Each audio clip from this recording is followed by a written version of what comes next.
오늘도 예레미야서 21장에 기록된 이 말씀을 통해서 하나님께서 주시는 은혜를 우리가 함께 나누기를 원합니다. 여러분, 이 예레미야서 21장 말씀에는 유다의 마지막 왕이었던 시드기야 왕이 하나님께 질문하는 내용과 하나님의 대답이 기록이 되어 있습니다. 여러분, 당시 이 남쪽 유다는 바벨론에 의해 여러 번 침공을 당해 국권을 잃어버릴 위기에 처해 있었습니다. 이미 이스라엘 백성들은 요야김 때 바벨론에 의해 1차 포로가 잡혀갔고, 또 요야긴 때 2차 포로가 잡혀갔고, 이제 마지막 남은 백성들이 세 번째 또 이 바벨론에 의해 침공을 당하게 됩니다. 이 시드기야 왕은 할 수 있는 것은 다 해보았지만 방법을 찾지 못하자 이제 예레미야 선지자에게 사람을 보내서 하나님께 기도해 달라고 부탁을 하는 것을 보게 됩니다. 어찌 보면 이 시드기야 왕은 믿음이 있어서가 아니라 발등에 떨어진 이 불을 끄고 싶은 심정으로 하나님의 도움을 구한 것입니다. 그래서 여러분, 오늘 2절 말씀에 보시면 이 바벨론의 느부갓네살 왕이 우리를 친히 청컨대 너는 우리를 위하여 여호와께 간구하라. 여호와께서 혹시 그의 모든 기적으로 우리를 도와 행하시면 그가 우리를 떠나리라 하니라고 말씀을 합니다. 여러분, 여기 잘 보시면 왜 이 시드기야 왕이 하나님께 도움을 청하는가 하면 이제는 더 이상 자기 힘으로 버틸 여력이 없기 때문입니다. 2번이나 이 백성들이 포로로 잡혀갔는데 또 이 바벨론이 쳐들어와서 이 예루살렘 성을 포위를 하게 된 것입니다. 여러분, 예전에 히스기야 왕 때 히스기야 왕이 이사야 선지자를 통해 하나님께 기도할 때 하나님께서 아수르 군사 18만 5천 명을 하루아침에 다 죽이시고 구원한 적이 있었습니다. 그때처럼 이 시드기야 왕도 예루살렘 성과 이 자신의 왕위를 지켜달라고 하나님께 요청을 하는 것입니다. 그런데 하나님께서 이 시드기야에게 요구하는 것은 지금 왕위를 지키는 것과 또 예루살렘 성을 지키는 것보다 더 중요한 것이 있다고 말씀을 합니다. 그게 뭐냐면 이 시드기야 왕이 백성의 대표로서 이 다윗처럼 이 하나님을 믿고 순종하는 왕이 되기를 바라셨습니다. 그래서 하나님께서는 예레미야 선지자를 통해 말씀을 하십니다. 이 나라와 이 백성은 이미 그들의 죄로 말미암아 심판을 받게 되었다는 것입니다. 그러니 너희들이 정말 나를 믿고 순종하기를 원한다면 이 왕위에 대한 욕심을 내려놓고 바벨론의 포로로 잡혀가라라고 말씀을 하십니다. 여러분, 이것이 바로 하나님의 뜻이고 하나님의 계획이라고 말씀을 하십니다. 지금 하나님의 기업이 너무 더러워졌기 때문에 이 이스라엘 백성들은 바벨론에 70년 동안 피신시켜놓고 이 악한 자들을 다 쓸어버리고 심판하시고 난 뒤에 다시 애굽에서 이스라엘 백성들을 이끌어서 가나안 땅으로 들어오게 하셨던 것처럼 70년이 차면 다시 이스라엘 백성들을 가나안 땅으로 돌아오게 하심으로 새로운 나라를 세우기를 원하셨던 것입니다. 그렇다면 이 왕과 백성들이 자기의 죄를 인정하고 매를 맞고 바벨론에 잡혀가서 다시 훈련을 받아야 하는 것입니다. 그래서 여러분, 오늘 3절에서 7절까지 말씀해 보시면 하나님께서 시드기야 왕에게 주시는 말씀입니다. 이것은 죄에 대한 하나님의 공의의 심판이라는 것입니다. 여러분, 3절 말씀해 보시면 예레미야가 그들에게 대답하되 너희는 시드기야에게 이같이 말하라. 이스라엘의 하나님 여호와께서 이와 같이 말씀하시되 보라, 너희가 성 밖에서 바벨론의 왕과 또 너희를 에워싼 갈대아인과 싸우는 데서는 너희 손의 무기를 내가 뒤로 돌릴 것이요 그것들을 이 성 가운데 모아들이리라. 내가 든 손과 강한 팔 곧 진노와 분노와 대노로 친히 너희를 칠 것이며 내가 또 사람이나 짐승이나 이 성에 있는 것을 다 치리니 그들이 큰 전염병에 죽으리라 하셨다 하라. 여호와의 말씀이니라. 그 후에 내가 유다의 왕 시드기야와 그의 신하들과 백성과 및 이 성읍에서 전염병과 칼과 기근에서 남은 자를 바벨론의 느부갓네살 왕의 손과 그들의 원수의 손과 그들의 생명을 찾는 자들의 손에 넘기리니 그가 칼날로 그들을 치되 측은히 여기지 아니하며 긍휼히 여기지 아니하며 불쌍히 여기지 아니하리라 하였느니라 라고 말씀을 합니다. 여러분 여기 보시면 하나님께서 이 시드기야에게 이 백성들은 이미 범죄했고 또 돌이키지 않았으므로 심판하기로 판결이 났다는 것입니다. 그래서 칼과 전염병으로 죽게 될 것이라고 말씀을 합니다. 이것은 이 백성들의 죄에 대한 심판이라는 것입니다. 그러므로 여러분 여기까지가 사실은 이 불순종하는 자들에게 대한 심판의 말씀입니다. 그리고 여러분 8절에서 9절까지 말씀에 보시면 당시에 믿음 있는 자들에게 주시는 말씀이 있습니다. 당시 하나님의 말씀을 알아듣고 순종하는 자들은 바벨론으로 가서 거기서 다시 훈련을 받고 돌아오라는 것입니다. 여러분 8절에서 9절까지 말씀을 잘 보시면 여호와께서 말씀하시기를 보라 내가 너희 앞에 생명의 길과 사망의 길을 두었노라 너는 이 백성에게 전하라 하셨느니라. 이 성읍에 사는 자는 칼과 기근과 전염병으로 죽으려니와 너희를 애워싼 갈대아인에게 나가서 항복하는 자는 살 것이나 그의 목숨은 전리품같이 되리라 라고 말씀을 합니다.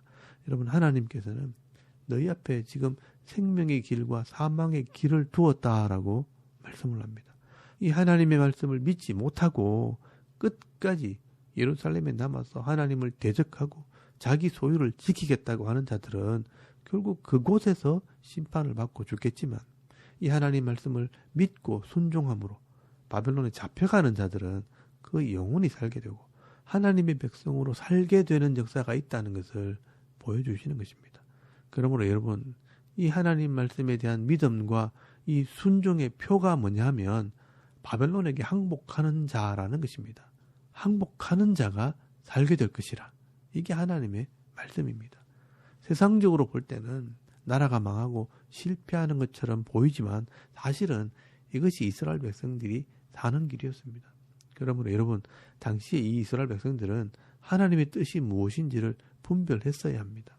사실 나라가 망하고 포로로 잡혀가는 것이 사람들이 볼 때는 괴로운 일이지만 하나님께서 보실 때 언약을 어긴 자들을 심판하고 믿음 있는 자들을 통해 새로운 역사를 시작하시는 것입니다. 여기서 믿음 있는 자들은 먼 안목이 있어야 하는 것입니다. 그렇지 않으면 그 당시 겉으로 보이는 이 세상에 매여서 사망의 길을 가게 되는 것입니다. 그러므로 우리가 이 땅에서 단순히 잘 먹고 잘 살고 부자가 되고 성공하고 하는 것보다 더 중요한 것은 하나님의 뜻을 따라 살고 있는가 하는 것이 더 중요한 것입니다. 그래서 예수님께서는 하나님의 백성들은 먼저 그의 나라와 그의 의가 이 땅에 이루어지도록 기도하고 그 하나님의 나라 백성으로 살아야 한다라고 말씀을 합니다. 이방인들과 같이 무엇을 마실까, 무엇을 먹을까, 무엇을 입을까 하는 것을 구하지 말라. 하나님께서는 이 모든 것이 너희에게 있어야 할 줄 아시느니라 라고 말씀을 합니다. 여러분 하나님께서 너희들이 무엇이 필요한지를 아시지만 아무에게나 복을 줄 수가 없고 하나님의 백성답게 살고 하나님의 뜻대로 기도하는 사람에게만 복을 주실 수 있다는 것입니다. 그러므로 우리가 이 땅에서 하나님의 뜻이 무엇인지를 분별을 하고 그 하나님의 말씀을 따라 살아가는 성도가 되어야 하는 것입니다. 그러면 그 백성들은요, 아무리 세상이 혼란스럽고 어렵다 할지라도 그 속에서 하나님의 은혜를 누리는 백성이 될 것입니다. 이것이 바로 하나님의 약속입니다. 그래서 여러분 오늘 본문에 보시면 당시에 어떤 사람이 의를 구하는 사람이고 하나님의 뜻대로 사는 사람인가 하는 것을 말씀을 하게 됩니다. 여러분 11절에서 12절까지 말씀을 잘 보시면 유다 왕의 집에 대한 여호와의 말을 들으라. 여호와께서 이와 같이 말씀하시니라. 다윗의 집이여 너는 아침마다 정의롭게 판결하여 탈취당한 자를 압박자의 손에서 건지라. 그리하지 아니하면 너희의 악행 때문에 내 분노가 불같이 일어나서 사르리니 능히 끌 자가 없으리라 라고 말씀을 합니다. 여러분 이 왕들이 하나님을 믿고 신뢰한다면 이 하나님의 말씀으로 백성들을 다스리라고 말씀을 합니다. 공의와 정의로 재판을 하고 가난한 자를 구원하라. 다시 말해서 율법을 행하라. 하나님께서 약속의 말씀으로 주신 그 말씀대로 행하라는 것입니다. 여러분, 하나님의 백성의 이 표는 하나님의 말씀을 순종하는 자들입니다. 이것이 하나님과의 약속이었습니다. 이렇게 왕들이 하나님의 말씀을 순종할 때 하나님께서 그 백성들을 바벨론으로 끌고 가서 하나님의 백성으로 다시 회복시킨다는 것입니다. 결국 하나님께서는 오늘 이 시대, 이 변하지 않는 이 하나님 말씀을 깨달아 순종하는 자들에게 이 땅에서 하나님 백성으로 복을 받게 하시는 것입니다. 그래서 예수님께서도 이 율법의 말씀을 완전하게 하러 왔다고 말씀하시면서 이 말씀을 깨달아 순종하라고 계속 말씀하셨던 것입니다. 그래서 여러분 마태복음 5장 17절 말씀에 보시면 내가 이 율법이나 선지자들의 가르침을 폐하러 온 것이 아니라 완전하게 하러 왔다라고 말씀하시고요. 또 이 말씀대로 행하는 자들이 빛이고 소금이라 너희 착한 행실을 통해 이방인들이 하나님께 영광을 돌리게 하라라고 말씀을 하신 것입니다. 여러분 베드로나 사도 바울도 나중에 이 말씀을 깨닫고 복음을 전하는 곳마다 이 하나님의 말씀을 가르치고 또 그 말씀대로 행하는 자가 되라. 내가 거룩하니 너희도 거룩할지어다 라고 말씀하면서 이 하나님 말씀을 가르치게 된 것입니다.